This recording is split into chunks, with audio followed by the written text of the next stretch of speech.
It's a very good evening and welcome to the Reds Report. This is Barnsley FC's longest running podcast. We are sponsored by Barnsley Sport and, of course, part of the network of fans from TalkSport.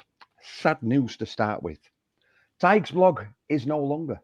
Tyke's blog is gone. Because in a very shrewd move and after long negotiations, Ty Blog has joined the Reds Report and he's now known as Reds Report Ian. Ian, Hey! welcome to the family. We're slightly dysfunctional, but, we're lovable. How are you?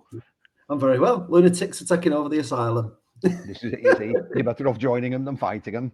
And, of course, the biggest lunatic of all is sat here in his Christmas jumper, being in the West Wing, as always, Steve Skywalker, a.k.a. Steve Andrews. Good evening, Steve.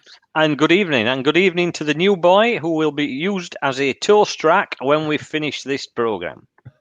Get them cheeks buttered and get that hot toast in between them. And oh, good. Before it's gone already. We were sponsored by TalkSport, but not anymore. And before we talk about the football, Ian, and there's plenty to talk about. Going forward, then, incorporate within the Reds Report. So you're still vlogging and blogging, but blogging more than vlogging, and that's now all going to go on one website, isn't it? So one place for everything that people need. Tell us a little bit about where people can find us, and I don't mean give my home address out, but I mean on the interweb. And tell us where we can find it, and how did this come about? Was there a signing fee involved? Is there blackmail involved? What made you decide to join us? Well, you signed now, you can't go back. I think you got me pissed in the White Bear pub in Barnsley. Hey. I think negotiations wise, I think we'll say what Barnes is saying. It's always undisclosed. That's it. But yeah, if via the World Wide Web, we are on redsreport.co.uk. So all the podcasts. Well, hey, just like magic, it comes up on the screen. All the podcasts, all the written articles, and if you want to see Technicolor, then all the YouTube clips go on. Everything goes on the website and your Twitter account and your Facebook Reds Report. Just search Reds Report and they'll find it. Absolutely superb. And obviously going forward, next season, hopefully playing in the Championship, we have our weekly podcast that goes out on YouTube as well. We're hoping sort of once a month to have a special guest, whether that be somebody from local media, maybe, who knows, somebody from the club. But before all that, let's go back to last weekend. Playoffs, we know, secured. After a very, very, very disappointing loss against Ipswich, which we have already discussed. I suppose we had a chance, didn't we, to sort of like redeem ourselves a little bit. Got back in that winning spirit, ready for the playoffs. Yeah, that didn't go as planned, did it? Ian, let's start with you first. 1-0 up, then 4-1 down, and then 4-4. So for the neutral, decent. If your glass is half full, you could say, well, we pulled it back. If your glass is half empty, Steve Skywalker, you say, we should 7 goals in like 2 matches. We went down through simple mistakes. Is this a worrying sign for the playoffs, or do you say that's another competition, we'll be fine?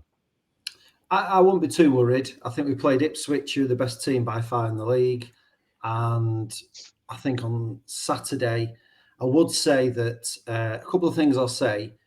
First of all, it was a pleasure to meet and chat with Mr. and Mrs. Eisted. Evening, Mrs. Eisted. Ring you later. It was nice to get quite a lot of input about Harry and his career so far. P.S. Barnsley Football Club, Khalid, pick up the phone and sort the contract out. That's another thing. I thought that the fans were superb, the away fans, the turnout and the fancy dress was just phenomenal. Honestly, I was wetting myself at some of the costumes that people turned out at. So I think within the away end, there was such a party atmosphere. Nobody was really bothered about the result. And I think that manifested on the pitch. I think some of the players had switched off. First half, we were all over them. We were knocking it about. We got the goal up. And I think, like Michael Duff said, we probably thought it's MK Dons, we're 1 up. I thought if we get a second, game's over. Because they were just trying to hit us on the break. And they were quite poor. But then we come out second half, and I think they scored virtually within about 90 seconds, was it, or something, of the kickoff. And then everything they hit seemed to go in then for the next 20 minutes. So, but what was pleasing, I think, was within the team, I think the subs made a difference. They came off the bench and made a difference. And I think within a team, although some had switched off and were probably thinking about the playoffs, I think Luke Thomas constantly demanded the ball, wanted to try and make things happen. Waters come off the bench, made a difference. And I just think it was nice to see that they could turn it around rather than like wait until like having a bollocking from the manager. They did it themselves on the pitch. But I think it was just an anomaly as a game. I think it was just, I think a few of them switched off and probably dropped down to 60-70% effort. And I think probably Duff's tore a strip off a few of them, and I think we'll put it right on Sunday. Steve, for you, were there any, besides the comeback, any positives from the game? Any players that stood out for you? Well, I'll just tip it on its head as I normally do, won't I? Only thing that I thought we were lacking were Josh Martin coming on, to be quite honest. There were a couple. I think the main thing for me that it brings to light is how actually poor we are when you get away from the first 13, 14 players in our squad. He obviously changed a couple of players for Saturday, which I thought he would do. I didn't expect him changing as many as he did, but you know what? Again, there were not really anything to play for as such. But again, I come back to if you're playing for a shirt, we're in playoffs. We've got a chance of playing in Championship. You'd have thought the likes of Benson, they would have stepped up. And for me, they just didn't. They just didn't. Now, like Ian said, at end of the day, 4 apiece. You know what? It was party atmosphere and everybody enjoyed themselves. We got a point out, and it didn't really matter either way. But there's just, for me, worrying signs going into hopefully three playoff games. There's just worrying signs that if we are lucky enough to go up, we are struggling for strength in depth. But we've said that near enough all season. But now it really is coming to light for me.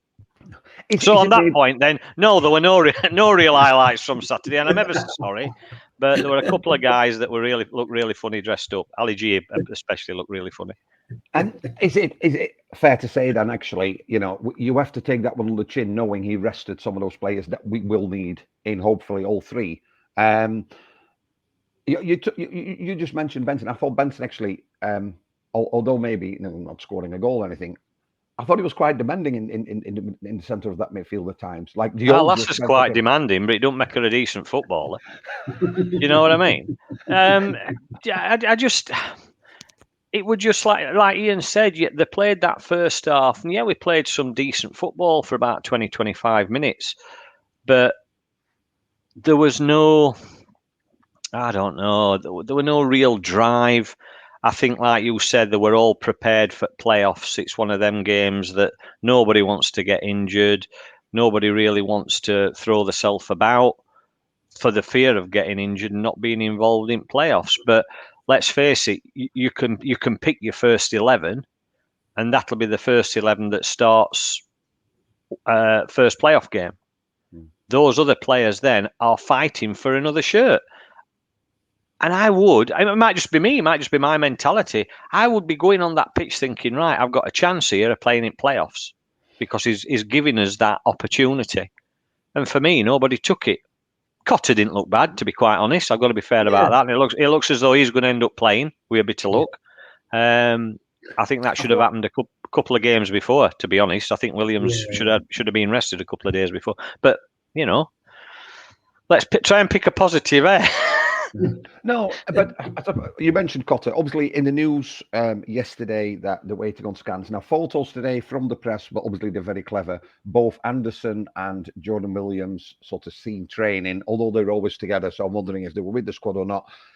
Would you not say, Ian, if there has been a bit of a problem with Anderson, if there has been a bit of a problem with Williams, you put Cundy on there, or however you want to play, or you put Cotter. You're not going to risk him for a game against Peterborough, are you? That'd be foolish, wouldn't it, to make any situation worse than it already is. Yeah, I don't think at best they'll be on the bench. I don't think you'd be a fool to things like hamstrings. It just takes one sprint and it's gone on it. So I'll give him another week or two, or whatever it is. And I think we'll see Cotter, because I thought he did all right when he come on. I think we might. He might mix it up. Might give Waters 90 minutes or Tedic 90 minutes. Because I thought Norwood was a little bit off. I know he got a goal, but I think he was one that was pulling out of tackles as well. It'll be a strong-ish side, and they'll want to finish on a high at home. Don't risk anybody now at this point. Anybody who's not 100% fit, I think you wrap them up in cotton wool and give them a week off and let them just do light training all week. Yeah. What would your team be then for Sunday? You got Peterborough who are fighting for their lives now. I think the home form will be coming to play. Forget the loss against Ipswich. The home form has been incredibly good. They'll come because they need a win. Whatever, they really need a win to have any sort of chance. If that's going to play in our favour, what would your team be? Are you going to? Is there a sort of like a second string, throughout the starting 11 that you can think they can get a result against these? Yeah. Steve, Well, any of you? Just are we putting Isted in goal, or are you giving Collins a run out before he leaves? I'd leave Isted in goal. Keep Isted in there. He's got to start. I suppose it goes on to what Duff wants them to do. I mean, I thought Cadden didn't attack as much as he usually does, and again, perhaps that's another player worried about not getting to playoffs. They were pushing forward, but he got beat a couple of times on that left-hand side. So would you start with Lakesh on Sunday? I'd leave Anderson out personally. Make sure he's 100% for playoffs. It means bringing Cundy in, but unless you bring somebody in from under 23s or something like that, we haven't got any other centre halves, have we? I tell you what I've done. I've on FanHub. I've put my starting 11 out. Now I know I'm going to get criticism. I don't care because I can just switch off. Isted in goal. I've got a back four: Cotter, Kitchen, Cundy, and Thomas. The three in the middle: Phillips, Benson, and Kane, and then Thomas in front of Waters and Tedic. So you're playing 4 at back? I'm playing 4 at the back. Yeah. And I know that's slightly different, but that's more to accommodate the fact that Anderson might not be playing. So Cotter can run up and down if he needs it. You can then change to a 3. I'd rest Cadden, I'd rest Connell, I'd rest Anderson, I'd rest Norwood, I'd rest Cole. Tedic and Waters, there should be goals. Waters did incredibly well. Seemed to have the knack to be in the right place at the right time. Tedic can score. I think Thomas needs 90 minutes, play him in that number 10 role. Because I just think this is not about Ocus potentially for the playoffs. I think this is just a game where we need to try and get a result, even if you have to change the formation as a one-off, just to protect those that you're sort of like wrapping in a little blanket, aren't you, ready to take us to Wembley. And listen, he might. I'll have 0. I might have Isted right, and many others. I got no points again. I just think you want to win, don't you? Potentially last league win from the fans. You've got the presentation, everything. If you lose another home match, that home leg is not going to count for out, is it? If you've lost the last 2 at home, so I just think you're going to have to do something to try and almost stop them scoring, but try and get something from it. I don't know. Who would you start up front? Would you go Teddy, or would you say no? We need to keep playing. Cole needs to get 45 minutes, or are you going to give Ollie Shaw 45 minutes? Because we've seen hardly anything of him, Ian. I wouldn't change the goalkeeper now. I think it's dangerous to do that. I would stick with the 3-5-2. I think Cadden's a funny one, because I know what Steve was right. The one thing I've noticed with him this season is he's got beat on his inside a few times. If somebody's played a ball between him and the centre half and played it between the two of them, he don't get back quick enough, and he looks around as if to say who's covering, and it should be you. They scored, I think their second goal came from that. But then I'll give him credit, second half, when we really when we went 4-1 down and we were absolutely pummeling them, a lot came down that left, and he created at least one of the goals. So he's great going forward, and he's got a great cross on him. But that one where it's played between Kitchen and him, he switches off and thinks there should be somebody behind him, and there's a winger in then. But I'd still play him. But obviously I'd rest Williams, so Cotter come in. I think Connell. I'd play Connell, even if it's only 45 minutes, just to get his legs back in. Yeah. With Kane, probably Phillips, because I think he was rested when he, so give him some minutes. And then I'd mix the front two, because I think Waters deserves it for coming off the bench and getting 2. Yeah. Tedic had been scoring recently, so I'd put him in, and just give Cole and Norwood a bit of a rest, put them on the bench for me. I think we can name the 11 for the playoff semi-final, because it's pretty much the 11 that's been all season, hasn't it? But that's where I'd make those changes. Rest Anderson, obviously, Williams, and change the front 2. For me, I'd give Kane a rest, because I think Kane, this last 2 or 3 games, when we've not been playing too well, he's still been covering blades of grass. He's still been putting work in. And if anybody you want fit, I know we slagged him off at the beginning of the season, but he's really turned his game round. And I think he could, along with Connell, could be a key player for playoffs. I would certainly play Connell, if just like you said, just for 45 minutes, because otherwise he's had 2.5-3 weeks off. He'll not be as sharp as he would normally. So I'd give him at least 45 minutes. I'd give Kane a rest. I really would.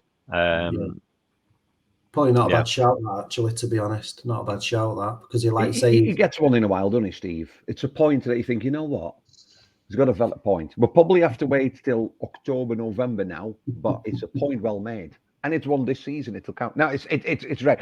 I had for my next talking point the team of the season, but that's just going to be very straightforward, isn't it? Because that's the team that's been starting that run that we had. Right, let's talk then about the player of the season, because the polls are out.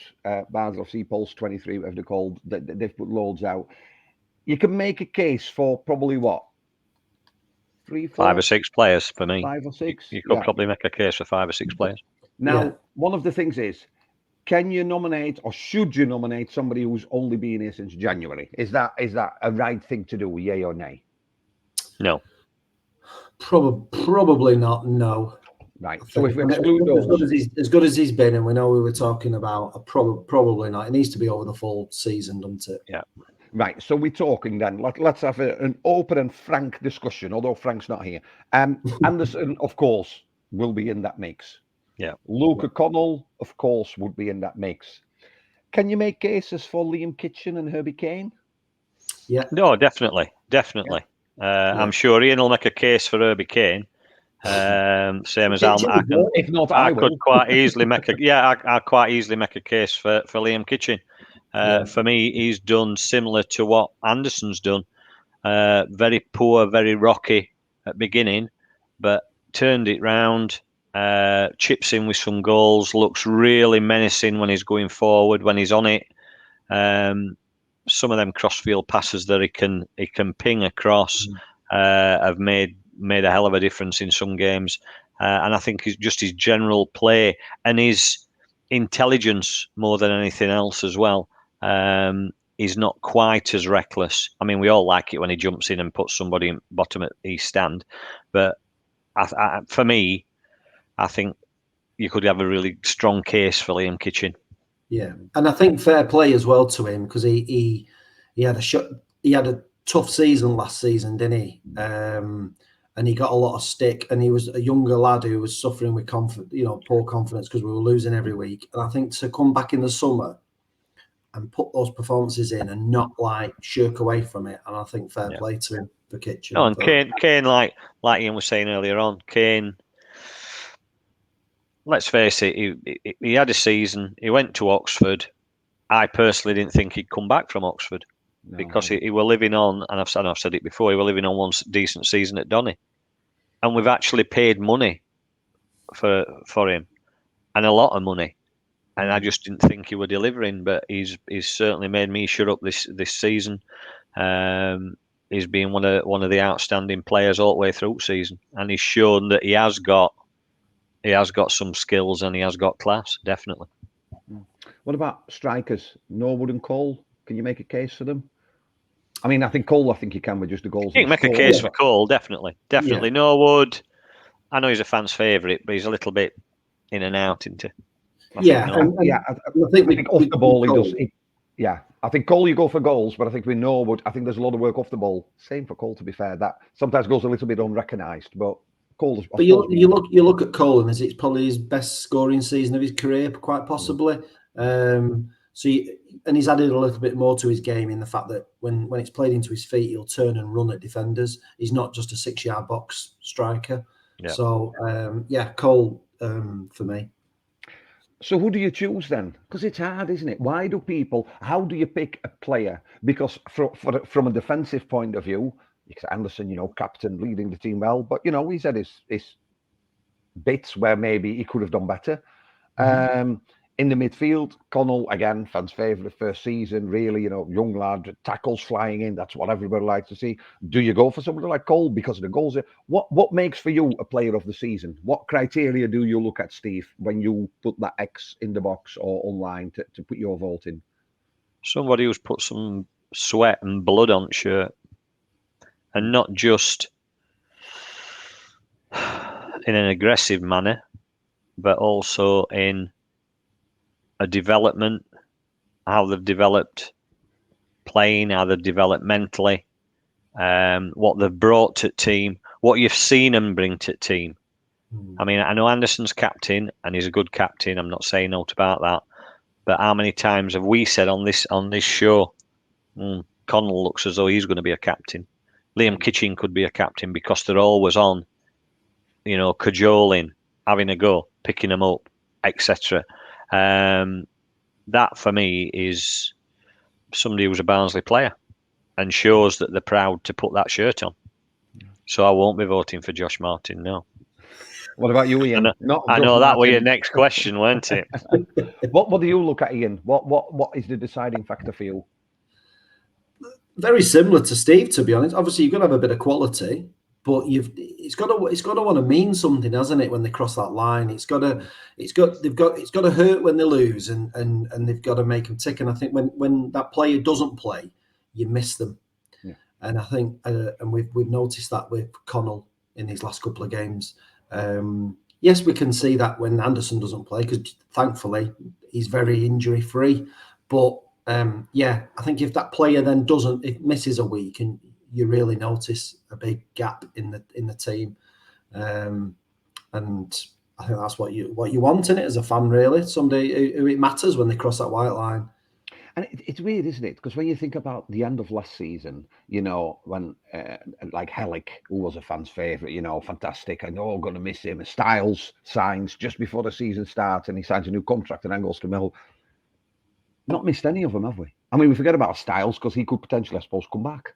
I mean, I don't know if he will, I don't know if he won't, and that's for another day. But in that respect, we have to trust like the board and the programme, because to bring players like Connell, to the club, players like Thomas, I know it's a loan, but still, Devante Cole was the first signing announced in the summer period last year, and it didn't go down well, did it?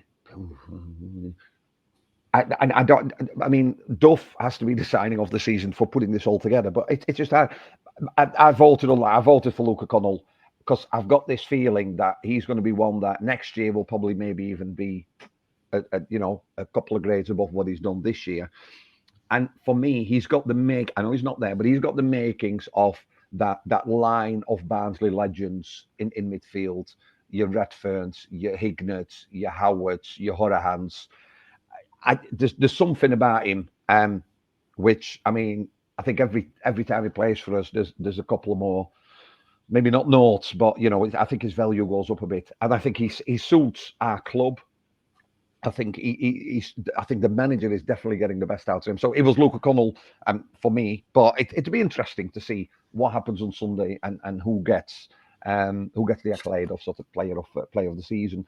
Obviously, the players vote amongst themselves as well, so that will be an interesting one because there's the fans one, isn't there? And then there's like their own. I reckon Josh Martin might be in, but we'll have to wait and see, and we'll discuss that next week, Steve. Peterborough then. Ian, you normally sort of like look at opposition. Their task is simple, isn't it? Nothing but a win will do, and even a win might not be enough. Yes. If people go to the website, post on there previewing the Peterborough game, bizarrely. What's the website? It started already. It started already. Look there for the website. Redsreport.co.uk. Evening, Mr. Eisted.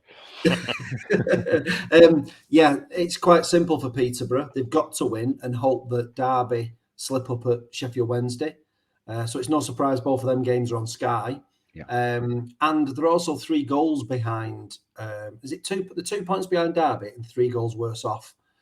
So they're going to have to come and have a go at Oakwell, which I think will suit us. I think a team that will come and try and play will give us an opportunity to counter them. So I think it should be quite a good game. They can't come and sit back and play it tight. They're going to have to come and they'll have one eye elsewhere. But I think it could suit us, I think, on Sunday, to be fair. Yeah, well, we said this about MK Dons, didn't we? And that didn't go exactly. That didn't go exactly. Who got the prediction out? Did any of us get 4-4 then? Oh, hold on a minute. Hold on a minute. Hold on a minute. Steve said it, no prediction from this one. You made it up yourselves, pair of you. So that's on your heads, not on this little boy's. I've got a text from Steve and later that. Sorry, I can't take it, mate. I really enjoyed the cinema and taking our lass out. Fantastic film. In regards to the prediction, I'm putting down 5-0 Barnsley. Josh Martin hat-trick. I mean, I don't know. That's what he said that night. So. I've been hacked. My account's been hacked. It's really difficult, isn't it, to sort of look at that match because we don't know who's going to start for us. Barnsley, if you get a couple of quick goals, are you not going to nullify them and everything else? Let's look ahead then at what happens after that. So we know we're secured. Ian, you're the man with the stats and everything. It's going to be for us. It's Derby or Bolton, isn't it? It's one of those two. It can't be Peterborough because if Peterborough does come, they would be 6th, and we're always going to play 5th.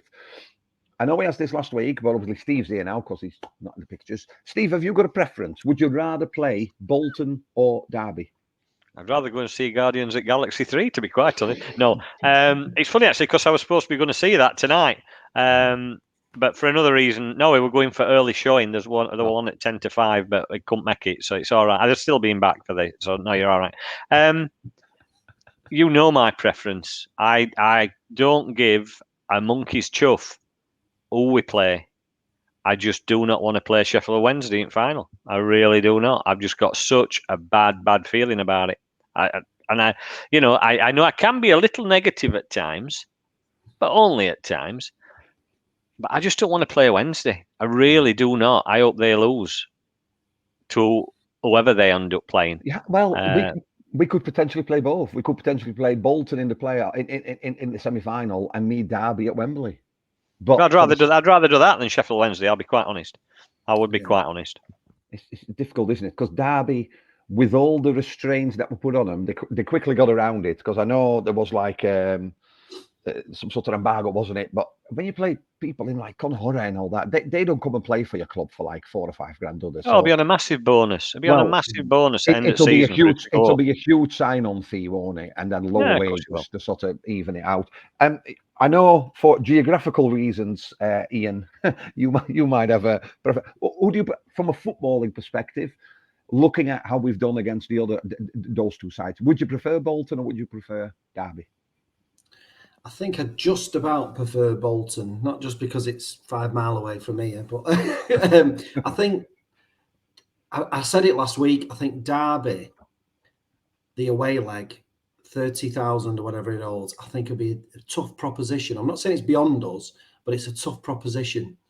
And I know Bolton will probably get 20 plus, but they're not firing as well. And speaking to a few people who are Bolton fans, they're not really firing all that well. And it wouldn't surprise me if they slip up at Bristol Rovers. They slipped up at home to Accrington only the other week. They've been playing too much tippy-tappy football, apparently, and just not shooting and trying to... And he makes some strange substitutions. So I suppose at the minute, going off what I'm being told, I'd rather play them than two legs of Derby, to be honest. Although I know we did hammer Derby at home the other month, but I think I'll probably just edge that. Is it right as well what I've seen on Twitter that you're charging £10 a car to park on your drive if we get Bolton? It's a tenner for us. I'm advertising for you, mate. I'm advertising it. Apparently they can get, is it 22 or 25 cars on your drive? I know you've got quite a big house. And what's interesting, you said, Ian, when you look, and I know it's different because it's a form table.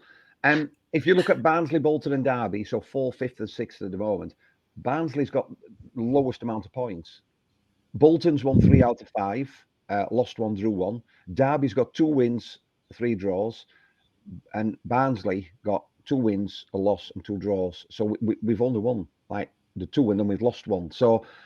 But you sort of then have to look at the MK Dons match where we probably played a second string, and the fact that we had to play Ipswich when everybody lost against Ipswich. So, Bolton then, and then so for you, Steve, don't matter who, as long as we play Derby in the final, then that's how you would prefer it. I just don't want to travel down to Wembley. I love Wembley. Don't get me wrong. I'd love to go to Wembley. But I don't want to have to be sat on motorway, stuck in traffic with 27 million Wednesday fans, to then be stuck in, there'll be eight Barnsley fans, and all the rest of the stadium will be full of Sheffield Wednesday supporters. Because to lose to them after doing double over them, and then driving back up, and then having to listen to gloating and everything else that they come out with on Praise or Grumble and all that, it just don't bear thinking about. I'd love to be able to listen to Praise or Grumble on that Tuesday night when they've lost. Sales of Andrex will go through the roof because it'll be referee's fault. It'll be grass were too long, white lines weren't white enough. And I'll be honest, it's the only club, and not that I follow them, but local, where the fans, they go on a 20-game unbeaten run. They lose at Barnsley, then they lose at Forest Green, sack more, then they lose again, sack him now, then they win again, or they have a draw, and they want a statue outside Hillsborough. It's literally, it's so up and down in that respect. There is some like that at Barnsley, don't get me wrong, but we're seeing a little bit more grounded, I said it before, I'll say it again. Even if we lose in the playoffs, that doesn't define our season, does it? Because from where we were last year to now, but then you would have to put expectations, and you'd have to say the aim for next year is top 3 or top 2 or whatever. You know what I mean? Because you'd have to win you.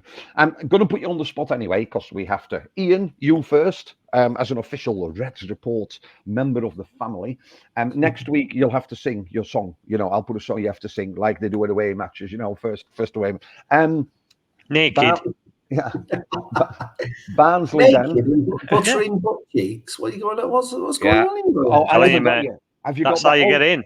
Have you got on the website? Have you got that OnlyFans section? Have you got that sorted? Because then we can. I'll get that sorted tonight. Yeah. Right, okay. That sorted out, mate.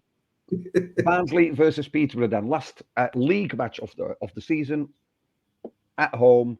Sunday afternoon, live on Sky, although I don't think that will matter that much. Ian, a score and the first Barnsley scorer, or will there be a Barnsley scorer? Just saying, it could be 0-0, couldn't it? 3-1 Reds. First scorer. God, it's a lottery, isn't it? Toss a bloody coin every week. He probably won't play now. Phillips. He probably won't, but he probably won't play. But Phillips, outside of the area, 25 yards, standard. I'll go for a 2-1 of a very nervy affair in the last 10 minutes. Not an affair like Steve is thinking now, like rumpy. I mean, like on the football pitch.